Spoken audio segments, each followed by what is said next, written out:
said I got this, I'm in it. I'm hella filthy, so I got this, I'm winning. Oh non, pas du riz, j'en peux plus du riz là. Hey, salut à toi, j'espère que tu vas bien, que tu es en forme olympique. Aujourd'hui, une nouvelle vidéo où je vais t'expliquer comment sécher efficacement. Pour cela, la vidéo se décompose en 3 parties. Partie 1, le déficit calorique. Partie 2, l'organisation de tes repas. Et enfin, partie 3, l'entraînement. Donc le but de la sèche, c'est de perdre un maximum de gras en minimisant la perte de muscle. L'objectif est d'avoir un corps plus sec et une définition musculaire plus marquée. Le problème, c'est que se lancer dans une sèche, c'est pas anodin. Si elle est mal structurée, elle peut engendrer une forte perte de muscle, donc une baisse des performances à la salle, une fatigue excessive et aussi des blessures. Allez, assez parlé, on attaque la première partie. Boum! Partie 1, le déficit calorique. Manger bien et équilibré n'est pas suffisant pour perdre du gras. Ce qu'il faut, c'est être en déficit calorique, c'est-à-dire dépenser plus d'énergie qu'on en consomme. La première chose à faire, c'est de t'assurer d'avoir assez de protéines et de lipides dans ta diète. D'avoir au moins 2 grammes de protéines par kilo de poids de corps par jour et 1 gramme de lipides. Par exemple, si je fais 80 kg, d'avoir au moins 160 grammes de protéines par kilo de poids de corps par jour, le taux élevé de protéines va permettre de limiter en partie la perte de muscle. Et ce taux de lipides va permettre d'assurer le bon fonctionnement des hormones, comme la testostérone et autres. Donc avant de commencer à baisser les calories, il faut passer par une phase de maintien, pour ne pas passer brusquement d'une phase de prise de masse à une phase de sèche. Lors de la phase de maintien, tu vas pouvoir manger un tout petit peu moins que quand tu étais en prise de masse. Par exemple, entre 50 et 100 calories de moins par jour paraît correct. Tu vas pouvoir être en phase de maintien au moins 2-3 semaines. Ces 2-3 semaines écoulées, tu vas pouvoir commencer à baisser progressivement les calories de l'ordre de 50 à 100 kcal par jour. L'idéal est de ne pas perdre plus de 500 grammes donc de poids de corps par semaine. Sinon, c'est fort probable que ce soit du muscle durement gagné à la salle. Et ce serait dommage. Tu peux conserver le même nombre de calories par jour tant que ton poids descend. À partir du moment où il commence à stagner, tu vas pouvoir commencer à baisser de nouveau les calories de l'ordre de 50 à 100 kcal par jour. Au début, le simple fait de descendre les calories tout en continuant de t'entraîner va te faire perdre du gras. Le problème, c'est qu'il est possible qu'arrivé à un moment, ton poids ne descend plus, bien que tu continues à diminuer encore et encore les calories. Dans ce cas, cela signifie que ton métabolisme est bloqué. En gros, ton organisme est en mode survie et refuse d'éliminer le moindre gramme de gras supplémentaire. Il est donc temps de faire un rebond glucidique pour relancer la machine. Cela consiste à augmenter fortement les glucides en doublant leur dose par exemple pendant 3 à 5 jours pour que l'organisme sorte de cette période de famine. Cela va te permettre de te sentir rassasié et de retrouver un peu plus d'énergie. Bien sûr, ton poids peut très légèrement monter pendant cette période, mais rassure-toi, ce sera en grande partie de l'eau.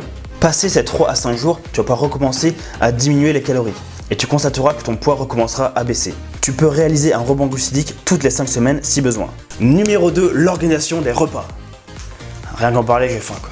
La dalle. Lors d'une sèche, il existe 3 moments principaux où la consommation de calories est indispensable. Le matin, pour stopper la catabolyse nocturne, c'est-à-dire le manque de calories dû à 8 heures sans manger. Avant et après l'entraînement, pour avoir de l'énergie, pour casser tes perfs et aussi pour optimiser ta récupération. Et enfin le soir, pour la même raison que le matin, limiter la catabolyse nocturne, mais aussi pour avoir un sommeil réparateur. C'est vrai qu'il est difficile de s'endormir lorsque l'on meurt de faim. Assure-toi donc de manger en quantité suffisante sur ces 3 repas. Ensuite, tu vas pouvoir fractionner tes prises de calories. N'hésite pas à faire jusqu'à 6 repas par jour si besoin. Cela va te permettre de te sentir moins affamé et de limiter la perte de muscle. Enfin, débarrasse-toi de tout ce qui pourrait te faire craquer et confie le tout à une personne de confiance.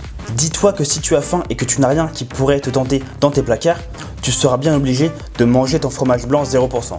Pour finir, n'hésite pas à préparer tes repas à l'avance. C'est souvent lorsque l'on n'a pas de repas préparé à l'avance que l'on se reporte sur un sandwich à la boulangerie ou autre. Donc une marmite de riz, un plat de légumes, diverses sources de protéines et une dizaine de tupperwares et le tour est joué. Bien sûr, tu peux aussi faire ça en prise de masse. Il suffira d'adapter les quantités. Partie 3, l'entraînement. Pour tes entraînements, contrairement à ce que l'on pourrait croire, ne change absolument rien. Continue de travailler en force et en hypertrophie en utilisant une surcharge progressive. La seule chose que tu pourras apporter à ton training, et plutôt en fin de sèche, ce sont les séries de 100. Alors à quoi vont-elles servir? Elles vont t'aider à éliminer le gras résistant sur des parties précises du corps et donc à y améliorer la définition. Par exemple, si tu as du mal à te débarrasser du gras présent sur le bas de ton dos, des séries de 100 en pullover ou en extension lombaire pourront t'aider. De même pour le gras résistant au niveau de l'abdomen. Des séries de 100 en crunch au sol seront tout à fait appropriées. Bien sûr, tout se joue sur la diète. Ce sera juste un petit plus non négligeable. Tu peux les réaliser au début de ton entraînement, comme échauffement, ou à la fin, mais elles ne doivent en aucun cas remplacer ton programme de base. Pour conclure cette vidéo, si tu veux mettre toutes les chances de ton côté pour réussir ta sèche, alors tu dois calculer tes calories, faire une période de maintien entre ta prise de masse et ta sèche, démarrer un déficit calorique de 500 à 100 kcal par jour, t'assurer d'avoir assez de protéines et de lipides dans ta diète, faire des rebonds glucidiques si besoin, manger en quantité suffisante le matin, autour de l'entraînement et le soir, continuer de t'entraîner en lourd et utiliser les séries de 100.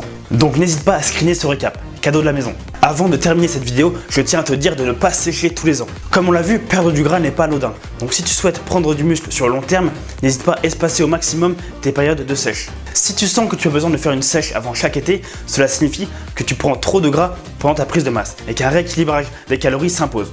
Dis-toi que dès que tu es en déficit calorique, tu ne peux pas prendre du muscle. La sèche représente donc une perte de temps. C'est la fin de cette vidéo, j'espère qu'elle t'a plu, qu'elle va te permettre de réussir ta sèche, parce que c'est vraiment très complexe. Si c'est le cas, n'hésite pas à liker, à partager, à commenter et à t'abonner. Si tu as des questions sur la sèche, pose-les en com, j'y répondrai avec grand plaisir. Et donc on se dit à vendredi prochain, 18h pour la prochaine vidéo. Salut! Et n'oublie pas, si tu veux des résultats, entraîne-toi! Boum! Petit training! Training, diète, motivation.